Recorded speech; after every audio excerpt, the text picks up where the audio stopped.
Hello everyone, welcome back to my channel. I am Divya and आज हम पढ़ेंगे class 9 science book का chapter number 4 structure of the atom. तो हमने previous video में बात की थी कि एटम का स्ट्रक्चर कैसा होता है, इसलिए हमने बहुत सारे क्या देखा था, मॉडल्स देखे थे। जैसे प्लम पुडिंग मॉडल हो गया, थॉमसन ने जो दिया था, रदरफोर्ड का स्कैटरिंग वाला एक्सपेरिमेंट देखा है ना। हमने बात की इलेक्ट्रॉन्स की, प्रोटॉन्स की, है ना, और न्यूट्रॉन्स की। तो उसी चैप्टर को आगे कंटिन्यू करते हुए अब हम आज पढ़ेंगे कि जो इलेक्ट्रॉन्स हैं ये कैसे डिस्ट्रीब्यूट होते हैं सेल्स में। तो ये वीडियो देखने से पहले आप वो वीडियो जरूर देखें। तो देखो इसमें क्या होता है, ये जो डिस्ट्रीब्यूशन है ना इलेक्ट्रॉन का, ये देखो डिफरेंट डिफरेंट ऑर्बिट्स है। के शेल हुआ, एल हुआ, देन एम, और लास्ट में एन। ठीक है, तो इसमें इलेक्ट्रॉन्स कैसे फिल होंगे, मतलब कितने इलेक्ट्रॉन फिल होने की टेंडेंसी है, ये किसने दिया था, बॉर एंड बरी। ये दो ऐसे साइंटिस्ट हैं जिन्होंने ये हमें एक फॉर्मूला दिया था। अब देखते हैं वो फॉर्मूला क्या है। तो देखो उनके अकॉर्डिंग क्या है, the maximum number of electron present in a shell is given by the formula 2n²। बहुत इंपॉर्टेंट फॉर्मूला है, क्योंकि इस फॉर्मूले के थ्रू ही हम क्या कर सकते हैं, ये पता कर सकते हैं कि पर्टिकुलर जो हमारा शेल है उसमें कितने इलेक्ट्रॉन फिल हो सकते हैं। अब यहाँ पे जो n है ना, वो ये सिग्निफाई करता है कि कौन सा एनर्जी लेवल होगा। अगर पहला एनर्जी लेवल है तो हम यहाँ पे वैल्यू क्या पुट करेंगे, 1। तो देखो अगर एग्जांपल ले के शेल का, तो के जो हमारा के ऑर्बिट है वहां पे देखो 2 × 1², तो क्या रिजल्ट मिलेगा हमें, 2। तो मतलब जो हमारी जो पहली शेल है उसमें सिर्फ और सिर्फ 2 ही इलेक्ट्रॉन फिल होने की टेंडेंसी है। मतलब जो पहला हमारा जो के शेल होगा उसमें देखो सिर्फ 2 इलेक्ट्रॉन फिल हो सकते हैं।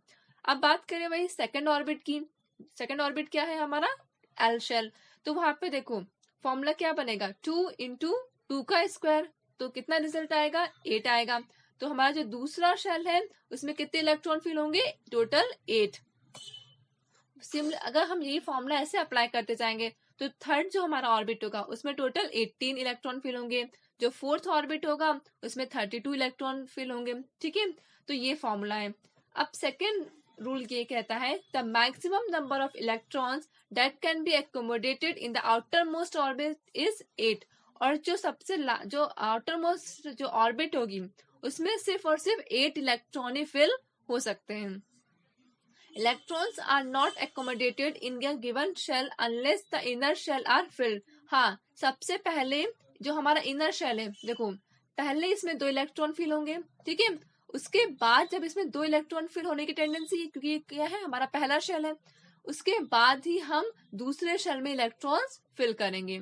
ठीक है, ऐसा नहीं है कि आपने इसमें एक फिल कर दिया, इसमें एक कर दिया, इसमें कर दिया। ठीक है, ऐसा नहीं है, हम सब कुछ यहाँ पे रूल्स के अकॉर्डिंग ही चलेंगे।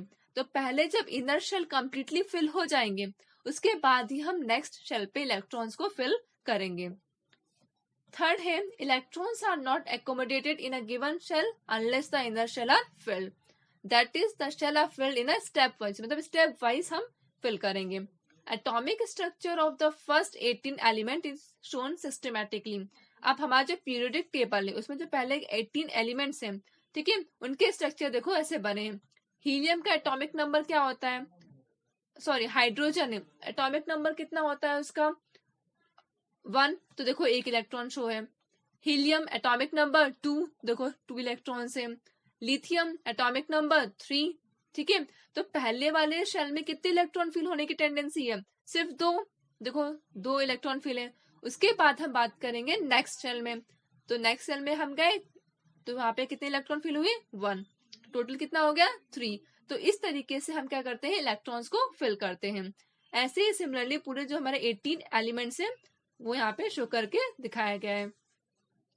अब चलते हैं वैलेंसी की तरफ। तो देखो वैलेंसी हमने ये प्रीवियस चैप्टर में भी, जो हमारा पिछला वाला चैप्टर था उसमें भी ये टर्म इंट्रोड्यूस हुआ था, वैलेंसी। अब बात करते हैं कि ये वैलेंसी क्या होती है। तो देखो electron in an atom are arrange in different shell. The electron present in the outer most shell of an atom are known as the valence electron. जो आउटर मोस्ट इलेक्ट्रॉन होगी लाइक हीलियम है, अब इसके लिए जो outer most electron क्या है, ये होगा। अब इसमें देखो बच्चों कितने इलेक्ट्रॉन प्रेजेंट है, सिर्फ 2 इलेक्ट्रॉन प्रेजेंट है ना। तो इसकी वैलेंसी कितनी हो गई, 2 वैलेंसी हो गई, मतलब इसके वैलेंस इलेक्ट्रॉन कितने हो गए 2। तो हीलियम के वैलेंस इलेक्ट्रॉन यहाँ पे 2 हैं। वहीं पे बात करें लिथियम की, तो लिथियम में देखो वैलेंस इलेक्ट्रॉन कितने होंगे 1 होंगे, क्योंकि इसकी आउटर मोस्ट जो शेल है वो कौन सी है, ये वाली शेल है। एंड इस शेल में कितने इलेक्ट्रॉन है, 1 ही इलेक्ट्रॉन है। तो लिथियम की जो वैलेंस इलेक्ट्रॉन होंगे वो कितने होंगे total 3।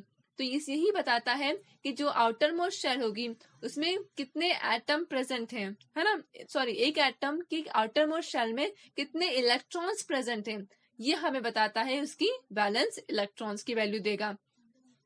From the Bohr-Bury scheme, we also know that the outermost shell of an atom can be accommodated a maximum of 8 electron.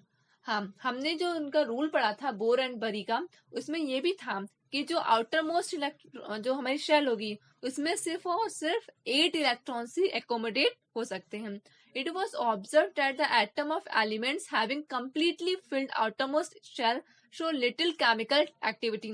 अब देखो कोई एक भी एलिमेंट है, अगर उसमें जो उसके आउटर मोस्ट शेल है उसमें अगर पूरे के पूरे 8 इलेक्ट्रॉन्स प्रेजेंट होंगे तो उनकी जो केमिकल एक्टिविटी होगी ना वो क्या हो जाएगी, बहुत कम हो जाएगी। क्यों कम हो जाएगी, क्योंकि ना तो वो अब अपने इलेक्ट्रॉन्स को किसी को डोनेट कर सकते हैं, ना तो वो किसी अपने इलेक्ट्रॉन्स को एक्सेप्ट कर सकते हैं, ना तो गेन कर सकते हैं, ना तो डोनेट कर सकते हैं, क्योंकि उनकी जो आउटरमोस्ट शेल है क्या है, कंप्लीटली फिल्ड है, मतलब पूरी सेटिस्फाइड है ना, जितनी चाहिए 8 होनी चाहिए और 8 की 8 उनके पास है। तो इसलिए उनकी जो टेंडेंसी है ना किसी के साथ कंबाइन होने की वो क्या हो जाती है, कम हो जाती है। In other words their combining capacity और वैलेंसी इज 0। ठीक है, ये बहुत ही इंपॉर्टेंट स्टेटमेंट है। Of this inert element the helium atom has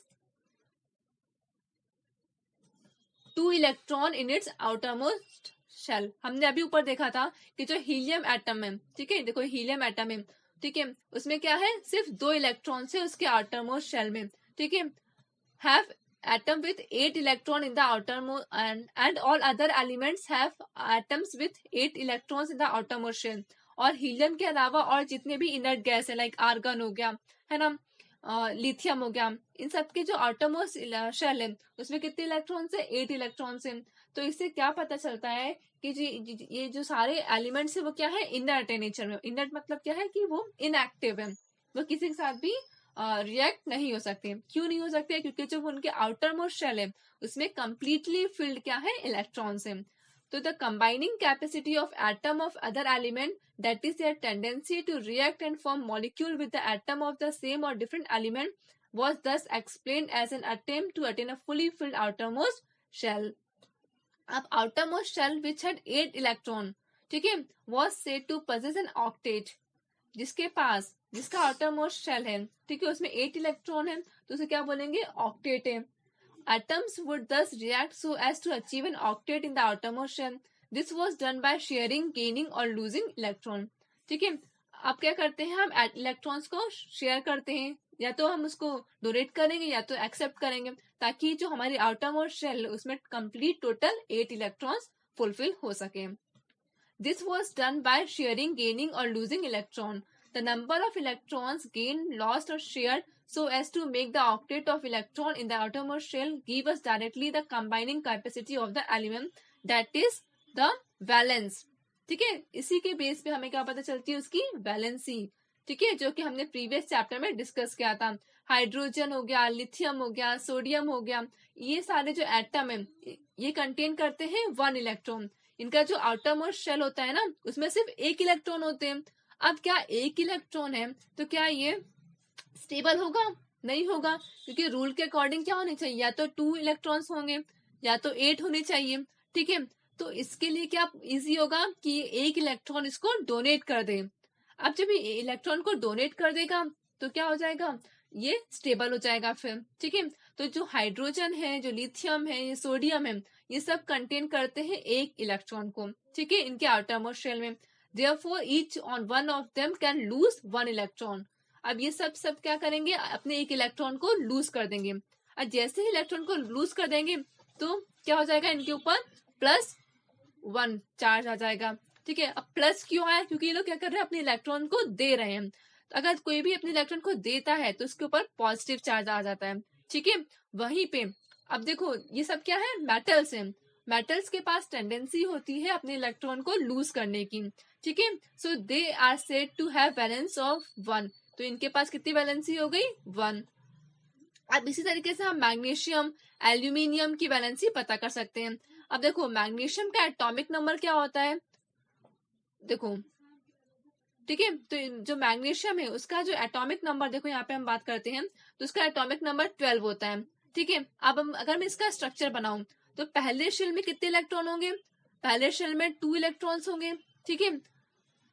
अब दूसरे शेल में कितने इलेक्ट्रॉन होंगे, 8 इलेक्ट्रॉन होंगे। इस तरीके से 1 2 3 4 5 6 7 और 8, ठीक है। दूसरे शेल में 8, पहले वाले शेल में 2, तो 8 + 2 10 हो गए, ठीक है। फिर तीसरे शेल में बात करें तो क्या हो जाएगा, 2 इलेक्ट्रॉन्स होंगे, ठीक है। तो टोटल कितने इलेक्ट्रॉन्स हो गए, यहाँ पे टोटल हो गए हैं 12 इलेक्ट्रॉन। अब पहले वाले जो शेल है, ठीक है, वो तो कम्प्लीटली फिल्ड है, दूसरी वाली शेल भी कम्प्लीटली फिल्ड है क्योंकि उसमें टोटल 8 इलेक्ट्रॉन है। बट जो हमारी लास्ट थर्ड शेल है, क्या वो कम्प्लीटली फिल्ड है, क्या नहीं, यहाँ कितने इलेक्ट्रॉन होने चाहिए, 18 होने चाहिए, है ना, या 8 होने चाहिए, लेकिन यहाँ तो सिर्फ 2 ही इलेक्ट्रॉन है। अब ये 2 इलेक्ट्रॉन है तो ये जो हमारा जो एलिमेंट है वो स्टेबल नहीं है। अब ये स्टेबल होने के लिए क्या करेगा, अपने 2 इलेक्ट्रॉन को किसी और एलिमेंट को डोनेट कर देगा। जैसे ही वो डोनेट करेगा तो क्या बन जाएगा, अब ये स्टेबल बन जाएगा। जैसे ही ये स्टेबल हो गया तो इसके पास कितनी वैलेंसी हो गई, 2, है ना। तो मैग्नीशियम और एल्यूमिनियम के पास कितनी वैलेंसी होती है, +2 वैलेंसी होती है ना। It is 2 and 3 respectively. तो मैग्नीशियम के पास 2 वैलेंसी होती है और एल्यूमिनियम के पास 3 वैलेंसी होती है। Because magnesium has 2 electron in its outer most shell, उसका जो आउटर मोस्ट शेल होता है उसमें 2 इलेक्ट्रॉन होते हैं, एल्यूमिनियम के 3 इलेक्ट्रॉन्स होते हैं उनके आउटर मोस्ट शेल में, इसलिए एल्यूमिनियम की वैलेंसी 3 होती है। अब देखो, अगर number of electron outer most shell of an atom is close to its full capacity, then valency is determined in a different way. अब देखो, for example the fluorine atom has 7 electron. अब जो हमारा फ्लोरीन है उसके पास total 7 electrons हैं। अब 7 electrons को डोनेट करना तो काफी टफ होगा ना, ये है ना। तो क्या करेगा, वो 1 इलेक्ट्रॉन को एक्सेप्ट कर लेगा। अब 1 इलेक्ट्रॉन को ले लेगा तो टोटल कितने हो जाएंगे, 8 हो जाएंगे। तो इससे क्या होगा, जो फ्लोरीन का जो एटम है, जो एलिमेंट है, वो स्टेबल हो जाएगा, ठीक है। अब क्या हुआ, इसने 1 इलेक्ट्रॉन को लिया तो इसके ऊपर क्या हो जाएगा, -1। तो इसकी वैलेंसी कैसे हो जाएगी, by subtracting 7 electron from the octet and this give you a valency of 1 for fluorine. तो फ्लोरीन की वैलेंसी कितनी हो गई, -1। Valency can be calculated in a similar manner for oxygen. इसी तरीके से हम ऑक्सीजन का निकाल लेंगे, ठीक है। Therefore, an atom of each element has a definite combining capacity, ठीक है, called its valency। ये जो इनकी जो कंबाइनिंग कैपेसिटी है ना, इसी को हम बोलते हैं वैलेंसी। अब ये जो फर्स्ट 18 की जो वैलेंसी है वो पीरियोडिक टेबल में दी गई है। अब बात करते हैं एटॉमिक नंबर कैसे निकालेंगे और मास नंबर पे चलते हैं। तो देखो, हमने प्रीवियस वीडियो में देखा था कि हमारा जो एटम है उसके अंदर होता है न्यूक्लियस, न्यूक्लियस के अंदर होते हैं प्रोटॉन और इलेक्ट्रॉन। तो जितने नंबर, ठीक है, जितने जो प्रोटॉन होंगे, ठीक है, जितने प्रोटॉन प्रेजेंट होंगे न्यूक्लियस में, ठीक है, उतने ही क्या होगी, उसकी एटॉमिक नंबर होगी। We know that protons are present in the nucleus of an atom. It is the number of proton of an atom which determine its atomic number. ठीक है, तो प्रोटॉन ही रिस्पॉन्सिबल होते हैं एटॉमिक नंबर्स के लिए, and atomic number को हम लोग डिनोट करते हैं Z से। All atoms of an element have the same atomic number Z. In fact, elements are defined by a number of proton they possess. For example, hydrogen है, इसका atomic number कितना होगा, 1, क्योंकि उसमें सिर्फ एक ही प्रोटॉन होता है ना। सिमिलरली फॉर कार्बन, कार्बन का एटॉमिक नंबर 6 होता है क्योंकि उसमें जो प्रोटॉन होते हैं वो कितने होते हैं, 6।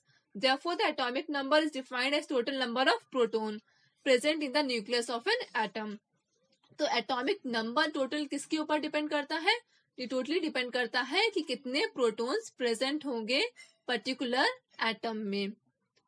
अब बात करें मास नंबर की, ठीक है। तो मास नंबर पे क्या है कि जो मास नंबर है वो होता है जो सम होता है ठीक है। जो हमारा जो एटम है उसका पूरा का पूरा मास कहाँ पे है, न्यूक्लियस में है ना। हमने प्रीवियस वीडियो में बात की थी कि जो पूरा मास होता है वो न्यूक्लियस के अंदर कंसंट्रेट होता है। ठीक है, तो जो सम होता है प्रोटॉन का प्लस में न्यूट्रॉन का, ठीक है, ये जो टोटल वैल्यू आएगी यही होगा उस पर्टिकुलर एलिमेंट का मास। These are present in the nucleus of an atom. Hence, proton and neutron are also called nucleons. हाँ, और जो प्रोटॉन और जो न्यूट्रॉन्स हैं इनको साथ में न्यूक्लियॉन्स बोलते हैं। Therefore, the mass of an atom resides in its nucleus. and जितना भी मास होता है वो उस न्यूक्लियस के अंदर प्रेजेंट होता है। फॉर एग्जाम्पल मास ऑफ, अब हम किसी एक एग्जाम्पल लेते हैं कार्बन की। ठीक है, तो कार्बन का एटॉमिक नंबर क्या होता है, 6 होता है। ठीक है, तो कार्बन इज 12 म्यू और इसका जो मास नंबर कितना होता है 12 mu, because it has 6 proton and 6 neutron. दोनों को जब हम ऐड करेंगे तो कितना रिजल्ट आएगा, 12 आएगा। उसी तरीके से अगर हम बात करें एल्यूमिनियम की, तो उसमें टोटल कितने इलेक्ट्रॉन प्रोटॉन होते हैं, 13 प्रोटॉन होते हैं एंड 14 न्यूट्रॉन्स होते हैं। तो मास नंबर की अगर आपसे कोई डेफिनेशन पूछे तो आप क्या बताओगे, तो देखो the mass number is defined as sum of total number of proton and neutron present in the nucleus of an atom। Easy है ना। देखो टोटल नंबर किसका करोगे, कितने प्रोटॉन प्रेजेंट है प्लस कितने न्यूट्रॉन प्रेजेंट है किसी एटम के न्यूक्लियस में। The atomic number, mass number and symbol of the element are to be written as. अब मुझे देखो, अगर मुझे हीलियम का मास नंबर लिखना है, उसका एटॉमिक नंबर लिखना है, तो कैसे लिखूंगी। लिथियम का जो फॉर्मूला होता है, जो सिंबल होता है वो Li होता है ना। अब इसका देखो एटॉमिक नंबर नीचे लिखेंगे तो एटॉमिक नंबर कितना हो जाएगा 3। ठीक है, और मास नंबर कितना हो जाएगा इसका 6। तो जो उसका मास नंबर होगा वैसे ऊपर लिखेंगे, ठीक है, सुपरस्क्रिप्ट में, और जो उसका एटॉमिक नंबर होगा वो सबस्क्रिप्ट में लिखा जाएगा।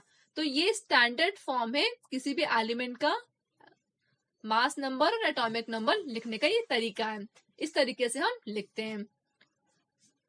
जैसे कि उन्होंने एग्जांपल दिया है नाइट्रोजन का, तो नाइट्रोजन का जो सिंबल है वो है N, एटॉमिक नंबर 7 और मास नंबर 14। अब चलते हैं आइसोटोप की तरफ कि आइसोटोप्स क्या होते हैं, आइसोबार क्या होते हैं। तो देखो जो हमारा इन नेचर में क्या होता है, जो नंबर होते हैं एटम के of some element have been identified which have the same atomic number, जिनके एटॉमिक नंबर तो सेम है लेकिन उनका जो मास नंबर है क्या वो डिफरेंट है। सपोज करो कोई भी एक एलिमेंट है, लाइक हमने हाइड्रोजन ले लिया। अब इस जो हाइड्रोजन है इसके 3 अलग एटॉमिक स्पीसीज हैं। पहला हो गया प्रोटियम, दूसरा ड्यूटेरियम और तीसरा ट्राइटियम। ठीक है, ये तीनों ही स्पीशीज किसके हैं, हाइड्रोजन के। इन सबके देखो जो एटॉमिक नंबर, देखो इसका भी 1 है, इसका भी 1 है और इसका भी 1 है। यहाँ पे आपको एक चीज नोटिस करोगे तो देखोगे कि इसका देखो मास नंबर क्या है 1, ड्यूटेरियम का 2 है, ट्राइटियम का क्या है 3 है। तो यहाँ पे क्या हो रहा है, मास नंबर में चेंज आ रहा है। ठीक है, the atomic number of each one is 1। Atomic number तो क्या है कांस्टेंट है 1 है, लेकिन मास नंबर में क्या है चेंज आ रहा है 1 2 3 है। अगर ऐसे एग्जांपल ले हम कार्बन का, तो देखो एक कार्बन देखो एटॉमिक नंबर 6 12 और 6 14। क्लोरीन का ले तो 17 एटॉमिक नंबर है, 35 मास नंबर है। अब वहीं पे दूसरी एटम ले क्लोरीन का, तो 17 उसका एटॉमिक नंबर और 37 उसका एटॉमिक मास। तो यहाँ पे देखो डिफरेंस शो हो रहा है ना, वेरिएशन आ रहे हैं उसके मास नंबर में।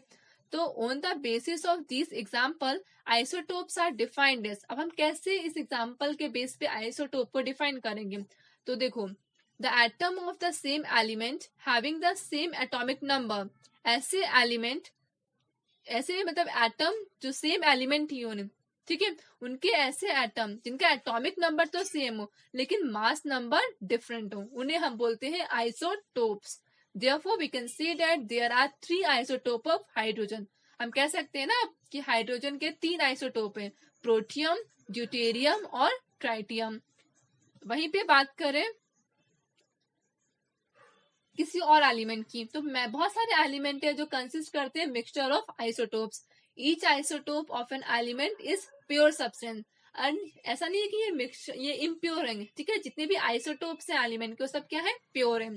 अब इनकी जो केमिकल प्रॉपर्टीज है ना इन आइसोटोप की वो सिमिलर होती है, मतलब जितने भी आइसोटोप्स होंगे, जैसे हाइड्रोजन का क्या होगा, जो ट्राइटियम है, प्रोटियम है या ड्यूटेरियम है, इन सब की केमिकल प्रॉपर्टीज क्या होंगी, सिमिलर, एक जैसी होंगी, लेकिन उनकी जो फिजिकल प्रॉपर्टीज होगी, फिजिकल प्रॉपर्टी के स्ट्रक्चर में क्या होगा, डिफरेंस आएगा।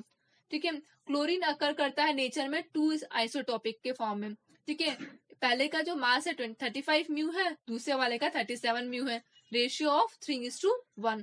अब यहाँ से क्वेश्चन अराइज होता है कि what should be take as the mass of chlorine atom. हाँ, ये बहुत अच्छा क्वेश्चन है कि अब हम किसे कंसिडर करें कि क्लोरीन का कितना मास होना चाहिए, 35 होना चाहिए या 37 होना चाहिए।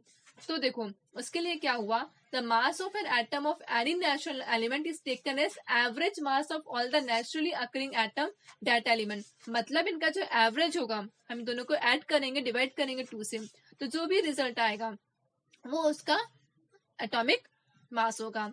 If an element has no isotope, और अगर कोई एलिमेंट है जिसका कोई आइसोटोप ही नहीं है, then the mass of its atom would be the same. फिर तो हमारा जो हमारा प्रीवियस मेथड है ना, प्रोटॉन प्लस न्यूट्रॉन, उसको ऐड करने पे जो वैल्यू आएगी उतना ही क्या रहेगा, उसका मास रहेगा। ठीक है, बट अगर किसी एलिमेंट आइसोटोपिक फॉर्म में अकर करता है, then we have to know the percentage of each isotopic form. हमें उसके परसेंटेज को पता होना होगा, उसके बाद हम उसके एवरेज मास को कैलकुलेट करेंगे। देखो एक एग्जांपल दिया है क्लोरीन का, on the basis of above data will be 35 एक क्लोरीन का मास है, दूसरे क्लोरीन का मास है 37, तो 75/100, 25/100, इस तरीके से हमने इसको कैलकुलेट किया, इसका एवरेज निकाला, तो हमारे पास टोटल कितना वैल्यू आया, 35.5 म्यू। तो एक्चुअल में अभी जितना जो क्लोरीन है उसका जो मास है वो कितना है, 35.5 म्यू। ये हम अभी यूज करते हैं। तो इस तरीके से हम उन एलिमेंट का मास निकालेंगे जो कि आइसोटोपिक फॉर्म में अकर करते हैं नेचर में। This does not mean that any one atom of chlorine has a fractional mass of 35.5 mu. It means that if you take a certain amount of chlorine, it will contain both. अगर आप एक कुछ particular amount का chlorine ले रहे हो तो उसमें दोनों आइसोटोप्स होंगे, कुछ 35 वाले और कुछ 37 वाले, जिनका एवरेज मास आएगा 35.5 म्यू। तो इस तरीके से हम फाइंड आउट कर सकते हैं। अब चलते हैं इसके एप्लीकेशन में कि हम इसे कहाँ यूज करते हैं। देखो अब इनकी जो केमिकल प्रॉपर्टीज होती है वो तो क्या होती है, वो सेम होती है, तो we are not concern about taking a mixture. लेकिन तो हम यहाँ पे मिक्सचर की बात नहीं करेंगे, लेकिन कुछ आइसोटोप्स ऐसे होते हैं जिनकी स्पेशल प्रॉपर्टीज होती है। ठीक है, तो जिनको हम वेरियस फील्ड में यूज करते हैं, लाइक यूरेनियम, इसका जो आइसोटोप है वो यूज होता है एज अ फ्यूल। जो न्यूक्लियर रिएक्टर्स होते हैं ना, उनमें फ्यूल की तरह एक्ट होता है यूरेनियम का आइसोटोप। वहीं पे आइसोटोप कोबाल्ट का बात करें तो वो यूज होता है ट्रीटमेंट ऑफ कैंसर। ठीक है, कैंसर की जो डिसीज होती है उसमें आइसोटोप ऑफ कोबाल्ट यूज किया जाता है। आइसोटोप ऑफ आयोडीन, ठीक है, किसमें ट्रीट करते हैं इसे, ट्रीटमेंट ऑफ गोइटर। तो गोइटर कब होता है, जब आयरन की डिफिशियंसी हो जाती है ना, तो नेक में क्या होता है, गोइटर हो जाता है, तो उसके ट्रीटमेंट में जो आयोडीन के आइसोटोप है उसका हम यूज करते हैं। तो ये तो बात हो गई आइसोटोप की। तो आइसोटोप क्या होते हैं, ऐसे एलिमेंट जिनके एटॉमिक नंबर क्या होंगे, एटॉमिक नंबर तो उनके सेम होंगे लेकिन मास नंबर क्या होंगे, डिफरेंट, उसे हम बोलते हैं आइसोटोप ऑफ दैट एलिमेंट। अब बात करते हैं आइसोबार की। तो ये जस्ट अपोजिट होता है आइसोटोप का। वहां पे क्या वेरी हो रहा था, मास नंबर, यहाँ पे क्या वेरी होगा, एटॉमिक नंबर, लेकिन मास नंबर क्या होंगे, सेम होंगे। अगर हम दो एलिमेंट लें, कैल्शियम, ठीक है, एटॉमिक नंबर कितना है, 20। वहीं पे बात करें आर्गन, तो आर्गन का एटॉमिक नंबर कितना है, 18। तो the number of electron in this atom is different. अब इलेक्ट्रॉन की वैल्यू तो डिफरेंट है ना, क्योंकि इलेक्ट्रॉन की वैल्यू कैसे निकालते हैं हम, उनके जितना एटॉमिक नंबर होगा उतनी उनकी इलेक्ट्रॉन की वैल्यू होगी। But the mass number of both this element is 14। लेकिन दोनों का अगर मास नंबर निकालें तो कितना आएगा, 40। That is the total number of nucleons is the same. मतलब जो एटम में जो, देखो कैल्शियम का और जो आर्गन है, दोनों का जो न्यूक्लियॉन्स है, न्यूक्लियस मतलब जो प्रोटॉन और जो न्यूट्रॉन की वैल्यू है वो तो सेम आ रही है, लेकिन उनका जो मास नंबर, जो एटॉमिक नंबर है, जो इलेक्ट्रॉन की वैल्यू है वो क्या है, डिफरेंट है यहाँ पे। That is the total number of nucleons is the same in the atom of this pair of elements. Atoms of different elements with different atomic number which have the same mass number are known as isobar. तो आपको बस इतना याद रखना है कि जो isobar होते हैं उनमें जो इनके एटॉमिक नंबर होते हैं वो डिफरेंट होते हैं और एटॉमिक मास क्या होते हैं, सेम होते हैं। उसी को हम बोलते हैं आइसोबार। तो इस चैप्टर में बस इतना ही था। So thank you, stay connected for more videos. If you like this video please subscribe my channel.